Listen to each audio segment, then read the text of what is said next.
So this grain mill is pretty cool. It's a little bit noisy, so it does live out here in the shop, or I can hear it running from inside, but don't have to hear it as loud as it would be if it was in there. But this thing's pretty awesome. I'm going to get some hard red wheat going here. Einkorn's still probably my favorite wheat, but I also do some red and some white. We're able to get some of them from a local-ish place in Montana that grows organic grains, and that'll give me plenty of flour. This pan does vibrate a bit, so if you don't have something like this under it, it'll vibrate out from under your mill, but there it goes. And it takes a little bit, but it's a really, really good mill. And my parents had one of these, well, they still have one of these. Made all the flour for all the bread and everything that our household made growing up. And glad to have one of my own. Probably do a whole review just on the mill. But anyway, we're going to get that wheat grinding and get some bread made. Hey folks, Ariel over here. Today I am making some rolls, buns, whatever you would call them. We're going to have some for dinner, some leftover roast turned into barbecue, and then I'm making a big batch because this is something I like to keep around, so that we'll even keep some in the freezer, so when we're in a big hurry and I haven't planned ahead, we have something quick to make sandwiches out of. Anyway, the recipe I'm going to be using, copied out of my mother's book, is this.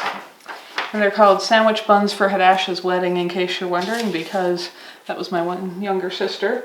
And when she got married, there was about 300 people at the wedding. And this was quite a few years ago now. Their oldest daughter's in her teens. Anyway, this was one of the things that were made. Now, I'm not going to make them quite as small as this roll recipe calls for, because I want to make a little bigger sandwich. If you were just having them as a roll with a dinner or something, that smaller size is perfect. So I'm starting out with, I'm going to use my antique vintage KitchenAid mixer here. I put 1 cup in there. You'll notice that this recipe calls for 2 cups of water and 2 cups of milk. I happen to have half and half and no milk, so I'm going to use 1 cup of that and 3 cups of water. Now, also, because I'm not good at following recipes, so my mother will be annoyed if she watches this, it says to put all this in a pan and nicely warm it up till it reaches 110 degrees Fahrenheit. So, because you want it warm enough to benefit your yeast, but not too hot that you cook and kill it.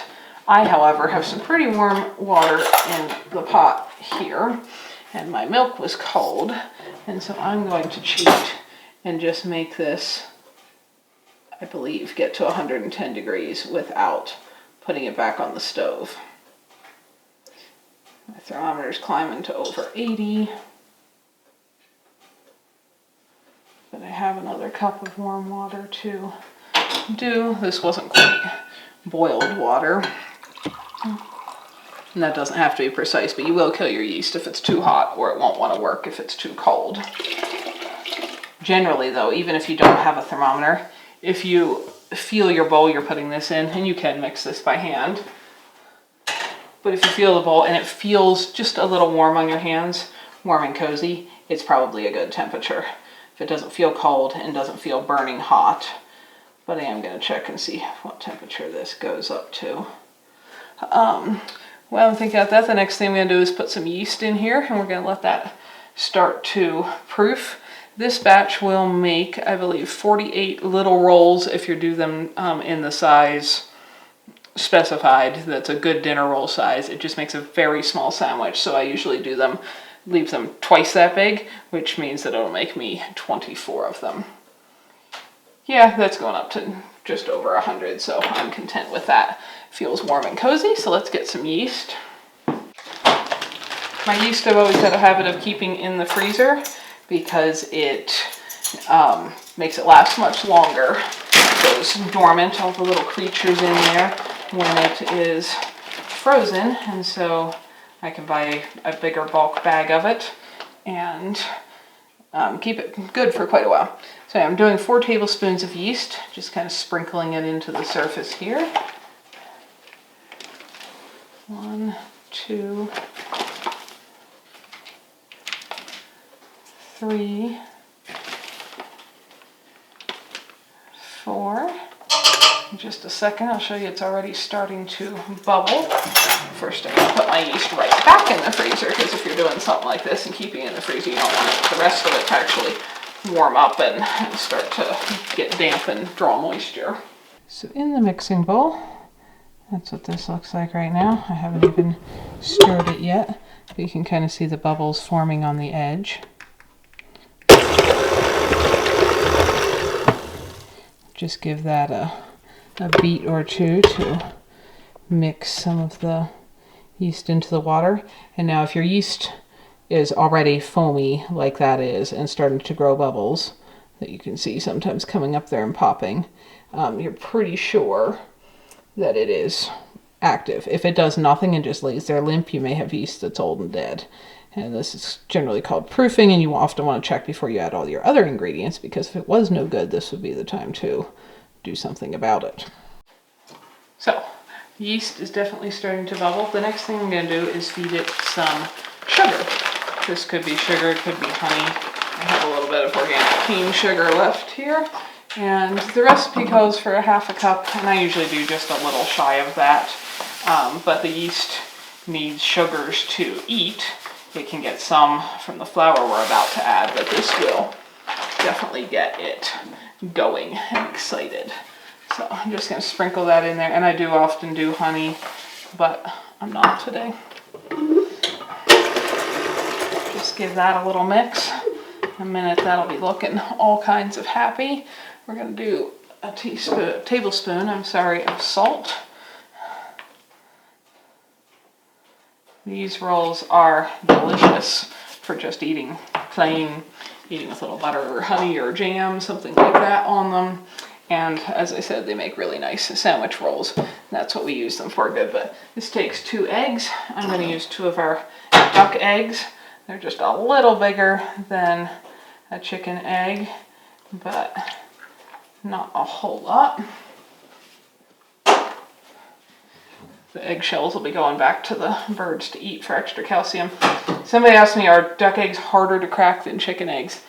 They take a firmer whack to crack than chicken eggs. They're still not difficult to crack, but if you're expecting to crack a chicken egg, or you're expecting to crack a duck egg, and you crack the other one that way, you will either end up with a chicken egg smashed into bits all over your counter, or you won't break the duck egg if you treat it like it's a chicken egg. So that is something to know if you happen to have duck eggs. They have a thicker, stronger shell. So it's not harder, you just kind of get used to the different amount of force required to tap one. So that's doing its thing. We've got butter, salt, sugar. Oh, we don't have butter. Never mind, I have butter right here. Doing 1/2 cup of butter. These are very rich. There are definitely simpler breads that are just, some kind of starter sourdough or yeast, salt and flour and water. But this is a rich bread that is very tasty and we enjoy. Now we have butter, salt, sugar, eggs. And so the only thing left to add in here is our flour. Now this recipe calls for partially whole wheat and partially white flour. It calls for more white than wheat. That will give you a nicer texture for sure. I am going to use more wheat than white because I like the additional flavor, and I'm still going to use a little bit of white to keep it from being so crumbly that you can't slice it and make a sandwich without it going to pieces. So we're going to grab our flour that's been grinding out there in the shop and start adding that. The grain mill is wonderful when you are wanting to do a bigger batch of something and not spend forever. I still have our hand cranked one and it works, but it is a lot of work when you want to do something that requires quite a few cups of flour. So I'm going to start off with, 1, 2, probably put 4 in, which is how much whole wheat flour it calls for, and then mix this in. Definitely going to be adding more. This does not have to be super precise because I'm going to be going more by what the texture of the dough feels like than the exact measurement of flour in it. So that's nearly pure liquid with just that amount of flour mixed in, but if you try to add too much at once, it'll try to spurt out and go all over your counter. You can probably see and dripping off the beater there. This is, still very runny, not even remotely a dough texture. So we're just going to keep adding this flour here. And letting this mix as we add.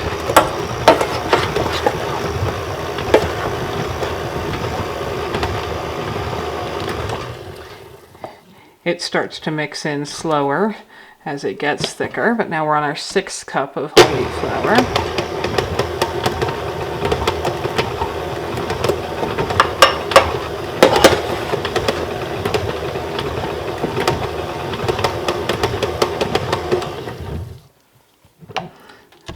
Seven.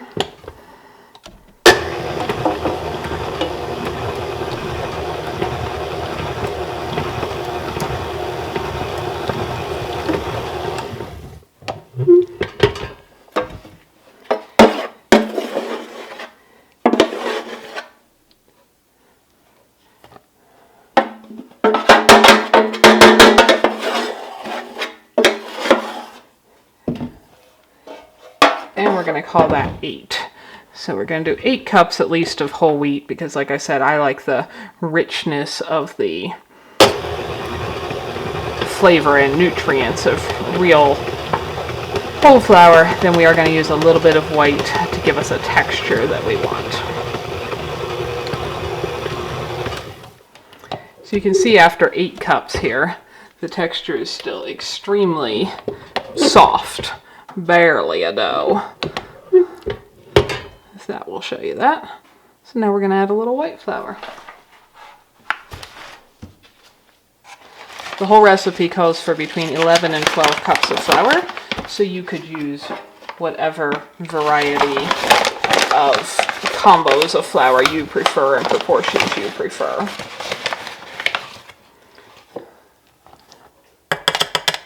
White flour is more starchy than wheat, so this is going to thicken up quicker now.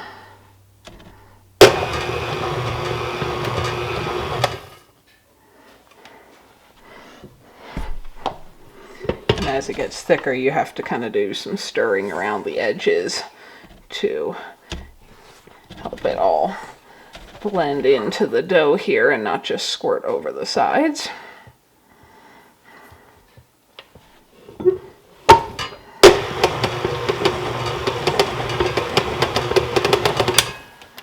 You can see how we're now forming a thick dough. It's even trying to get up here into the top of my beater. It's still very moist, but looking dough-like. We're going to get at least 1 more cup of white flour in here. But I am going to mix this in a little bit with my spatula first so that it doesn't all just run out of the bowl, because this recipe is almost too big for this mixer.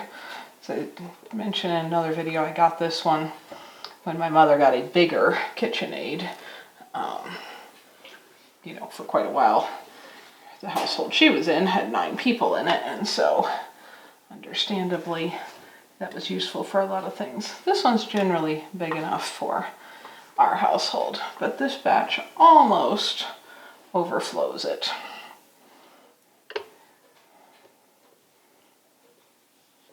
So here in a sec we're going to go to hand mixing, but give this another little turn.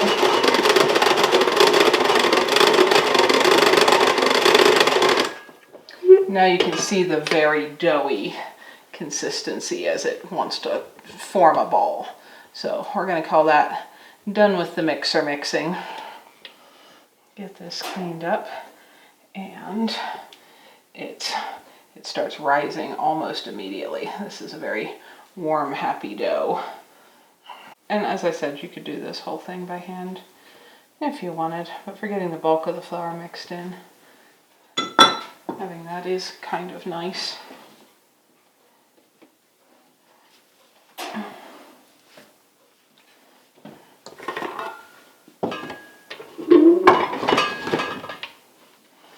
And we did splash a little bit of flour out around here. But we are going to add a little bit more because this is still a pretty sticky dough. But we're definitely to the point of mixing this in by hand. Just kind of folding this in here. I want the dough to come away from my mixing bowl edges cleanly. And then we're going to put it over at this big bowl and let it rise. You don't want to leave it in this one because it is going to be way too much dough for that. It's going to boil right out of the top here as soon as I quit messing with it and this yeast gets to actively working. So that feels like a good texture. I'm going to move over here because this surface is not smooth, and so it is not good for working dough. But right here, see how we can get that to mostly fall out of the mixing bowl. There's a little bit of dry flour still and a little bit that's too wet. We'll get that just mixed in by hand here.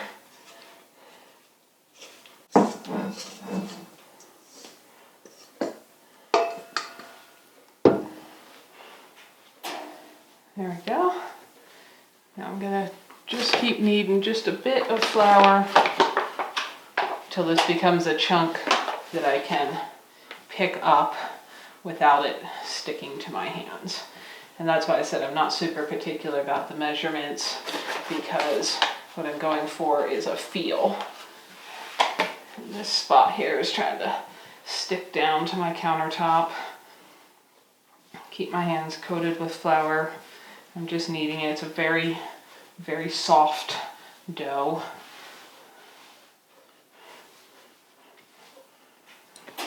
And like there, I got a spot that's trying to stick to me again, so I'm gonna add a little bit more.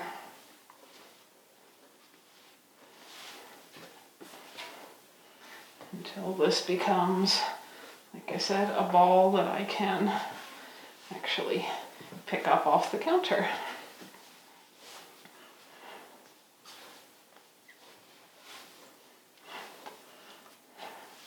This isn't a dough you need to work a lot. I think that's going to be sufficient. It's still very soft, but we are going to get it into this big bowl here. So I've got just a little olive oil here. Gonna drizzle just a couple splashes into the bowl and make sure it coats the side. This will let us get our dough out of here again after it has risen. And if you use cooking sprays and stuff, you could do that. I've just never really gotten the habit of keeping that stuff around. So anyway, you could use butter, whatever you want. That bowl is oiled right up to the edges because this dough is going to get big. So let's gather it up again here.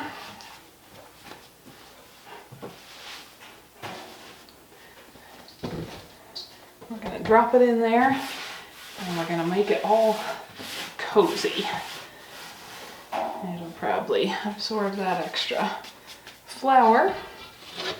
So this is what it looks like in that bowl right now.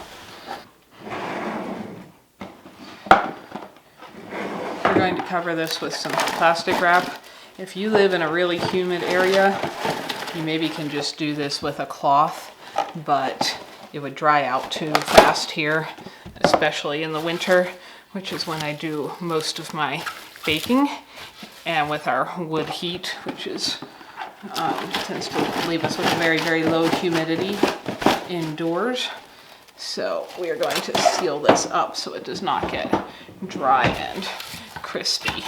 And it's going to fill up a good bit of that bowl here, believe it or not. We're going to just let this sit for about 20 minutes, and then it'll have risen a good bit, and then we're going to punch it down and make it into our smaller rolls. So we're going to let this sit. You can see it's already looking slightly steamy over here on the table near the wood stove, where it's a toasty 84 degrees. And don't worry if your house is not that warm in one spot. It's fine. It will rise. It'll just do it a little slower.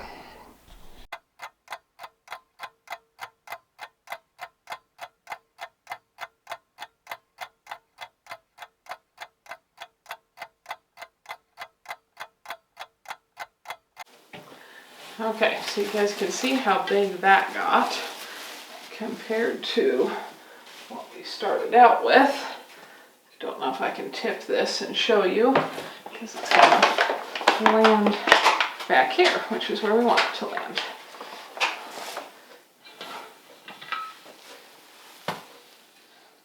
There's our dough. Comes out pretty clean if that bowl is well oiled.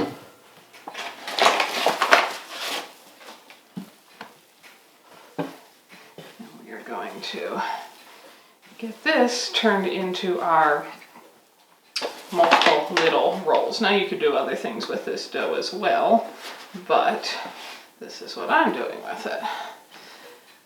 So I want to be able to touch all these edges without them totally sticking to my hands or the countertop. And we are going to start divvying this up to end up with approximately equal chunks so they will bake nicely and evenly. You can use a scales. That would be the proper way to do this. I don't usually. The recipe calls for divide it in half and then each of those into thirds.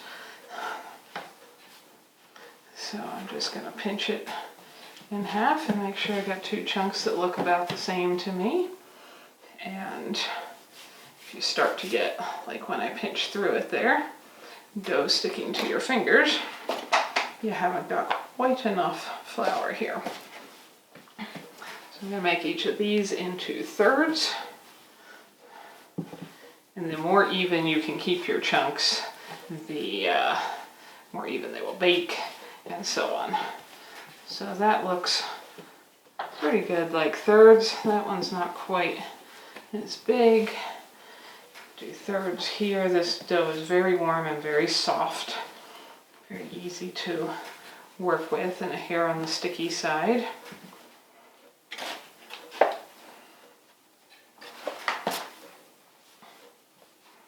So we're calling that thirds. And now this is the part that always confuses me. Half, thirds, each third in half again.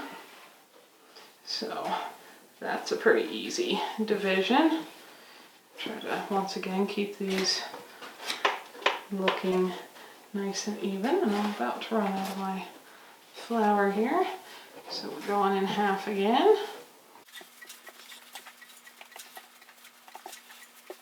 And now half and half. Except we're not going to do that last one. So I'm going to stop with this next halving. So as I have them here, apparently I'm paying too much attention to the camera, not enough to my fingers. I'm going to just form them into kind of a round shape by tucking all the edges under and put them on one of these pans that I already have lined with parchment paper, so they will be very easy to take off when they're done baking. So grabbing that chunk, just kind of rolling the edges under, and again you would want to go in half one more time if you were doing like a dinner roll size, but this seems to be a very good sandwich roll size. So each one I'm taking in half. I'm going to spread them out here. On this size, this is just a stainless steel jelly roll pan. You seem to go 3 wide is a good size. They're going to rise there just enough to start to touch each other. So you want to save a little space around them for that, because they're still going to grow.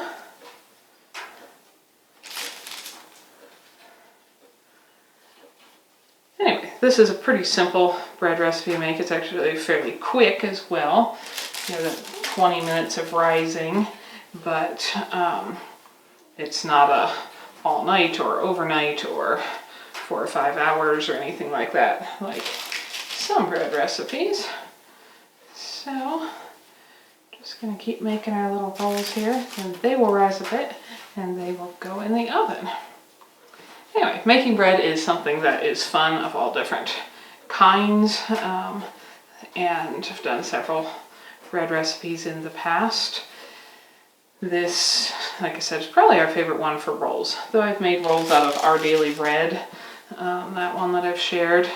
They're a little bit more crumbly and not quite as rich as this one with the milk and butter in it, but quite good as well.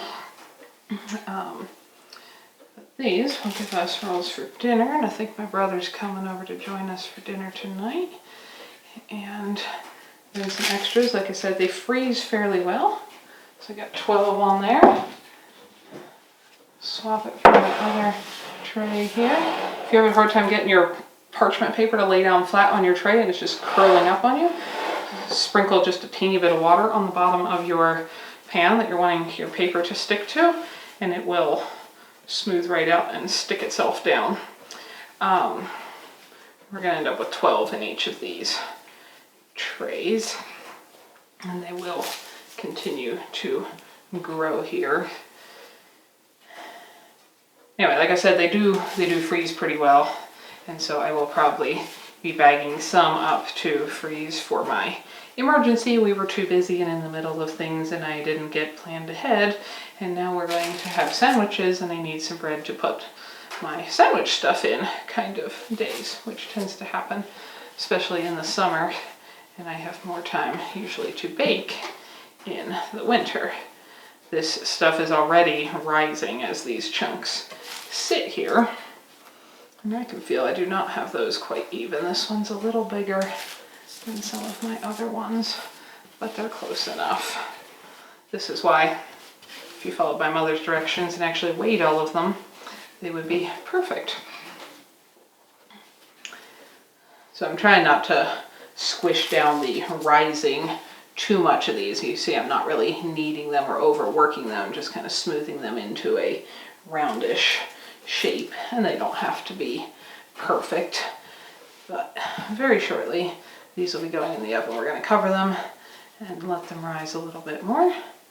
But this is, like I said, a bread recipe. You don't have to plan way ahead to make, though you can make them ahead, which can be quite convenient depending what you want them for. Anyway, hopefully this is something some of you guys might enjoy doing as well. There we go, there's our 12th one. Now we're going to use our same sheets of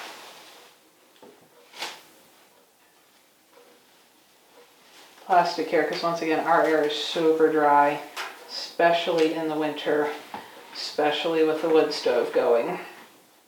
And otherwise they can dry out too much and then not rise well, because the dough on the top is kind of dried and cracking and preventing the rest of it from actually rising. So that seals that up good enough. Now I just gotta clean up my flour mess here, and we'll be putting those in the oven in, I don't know, another 15-20 minutes. Just let them rise till they look right.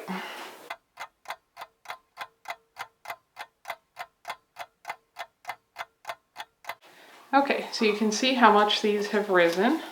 Obviously we do not want this going in the oven. We're going to try to avoid bumping and banging them too much also, because we don't want them to fall. The oven's at 350.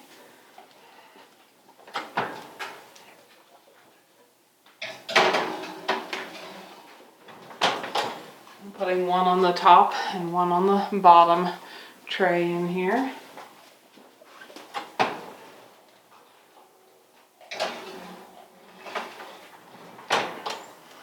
Now we're going to set our timer for, it says 15 to 17 minutes, switching trays halfway through, so I'm probably going to actually set the timer for about 10 minutes and then swap which one is top and which one is bottom, so the one batch doesn't get all really darker brown bottoms and the other one all really darker brown tops, but they do take about 17 minutes usually in my oven.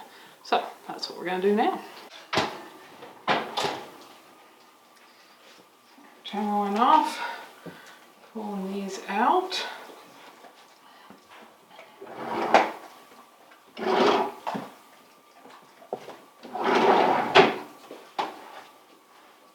And you can see how with the soft dough they kind of turned into little squares as they rose and baked up against each other. But aren't they beautiful? So then to cool, I just usually come over here to my wood counter. This is one of the things that having a plywood counter is handy for. And usually I can get them to just slide out on my baking parchment. There we go. I was going to say, now that I'm trying to do it on camera, it wants to not cooperate.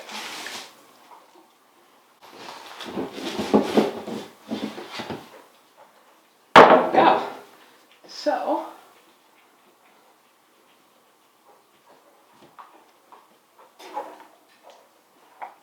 they're hot to the touch. But this is what my finished rolls came out like. That is because you can't have fresh rolls out of the oven and not have one with warm butter and honey on it. Thank you everyone for watching. It means a lot, and I hope you learned something along the way. If you know somebody else who would enjoy this as well, share it with them.